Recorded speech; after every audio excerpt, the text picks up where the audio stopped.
This evening, before I get into some other remarks, I want to recognize an individual that we're honored to have with us this evening. His name is Mark Ray, and I would ask Mark to stand for just a moment right down center here as I tell you a little bit about him.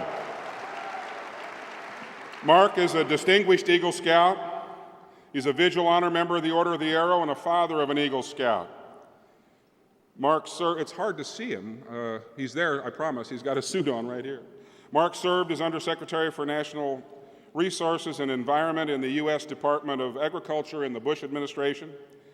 The U.S. Forest Service reports to this position.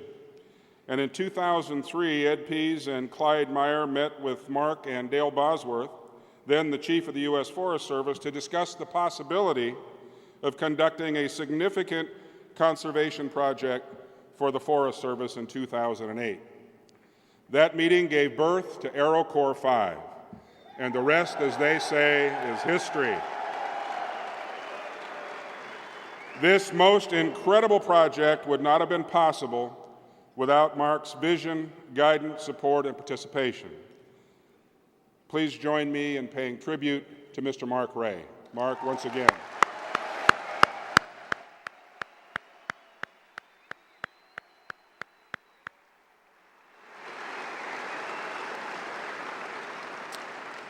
And I'm going to go off script for just a moment here. Nobody knew I was going to do this, but I'm the chief, right? Right. Okay. I want to pay tribute to one other individual that I've come to know and admire and respect greatly, but none more so than you. And that's your own chairman, Mr. Brad Haddock, who has served for 9 years in this incredible job as chairman of the National Order of the Arrow, and he will be finished with his run in September. And I'd like Brad to come out here and receive the accolades from this grateful group. If you would, Brad Haddock, please.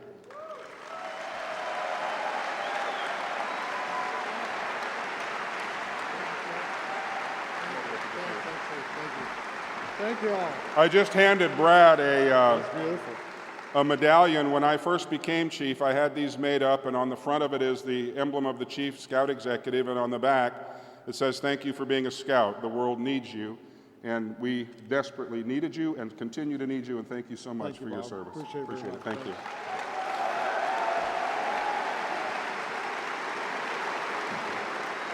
You know, the planning and design for AeroCorps 5 was well underway before I became Chief Scout Executive.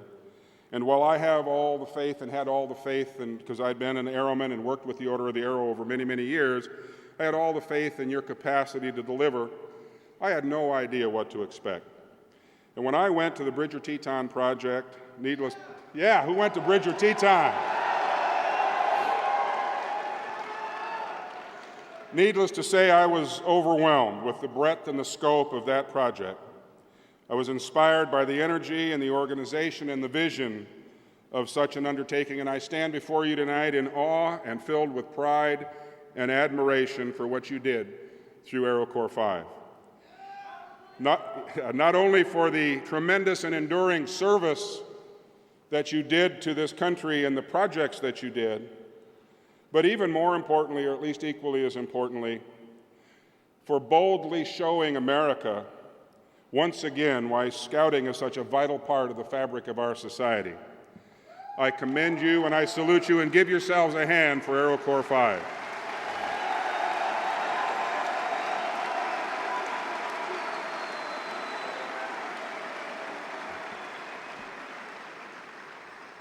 You're going to hear all week all the praises, the litany of things that the AeroCorps, you folks have done over the past year in terms of service hours and service to councils and service to the high adventure bases, Philmont, Northern Tier, and the Sea Base. And I'm not going to spend a lot of time on that litany other than to say that I appreciate you so very much and thank you for that. What I want to do is spend a couple of minutes talking with you about something that I see as probably the single most important opportunity facing the Boy Scouts of America in our history as an organization. And that's our impending 100th anniversary celebration. Next year, and I'll guarantee you what, I'll make you a promise, we're going to get there. We're so close, we couldn't screw this one up. We'll make it to 100 years. We will.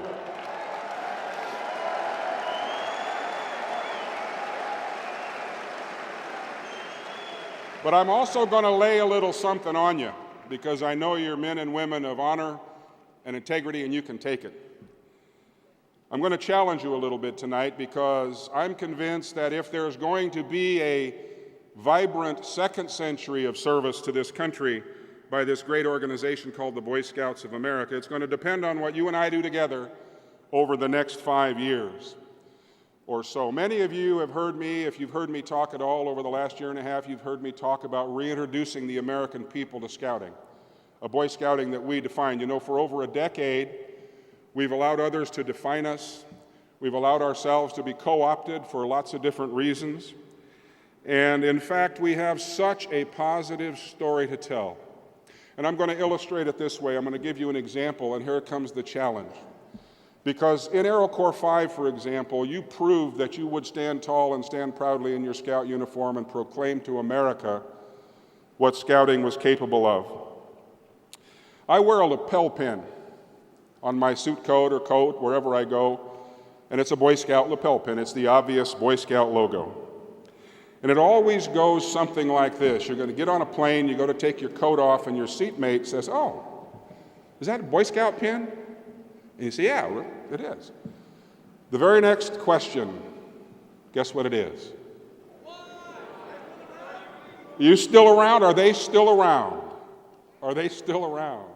You see, we only have 3 million young people, 1.2 million adults, but what we do in the woods, and we do it quietly, and nobody sees us. And yes, we're still around. You take the coat off, you go to hang it up, you sit down, you put your Bose headset on, you want to listen to your book or listen to an iPod, and the next thing you know, tap, tap, tap on your shoulder.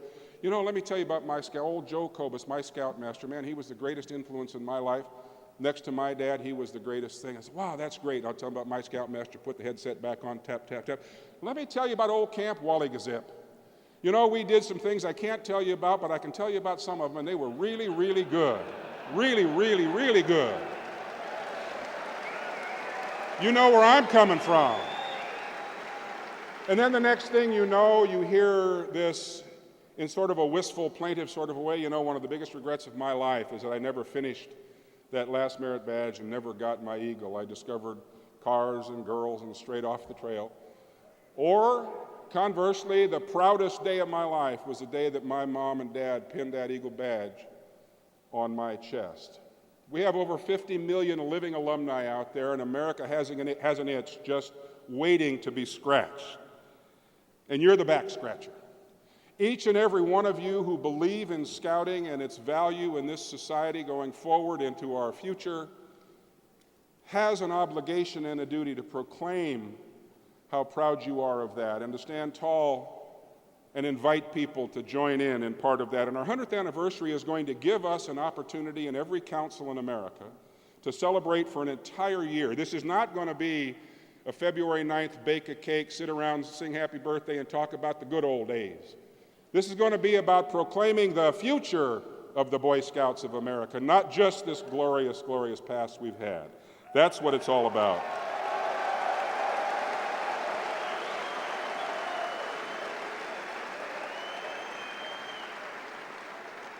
You see, I really, truly believe with every fiber of my being that our country and this world has never needed scouting more than it needs it today. We need to take what we see in this auditorium tonight and multiply it by 1,000. We need thousands of you who feel as you do, impassioned about service to others, impassioned about the values embodied in the Scout Oath and Law, and willing to live your life as testimony to those values. We need that so desperately today in this world where there is no personal responsibility and the lack of integrity is huge among us. And scouting is one of the last places left where we can actually invite someone to be the very best that they can be. And we understand that to do that, you've got to reach back and bring others along with you. You know that. You understand that. I need you to help me teach the rest of the world that. So my call to action to the Order of the Arrow today is to continue what you started with Aero Corps 5 in reintroducing the American people to the real Boy Scouts of America.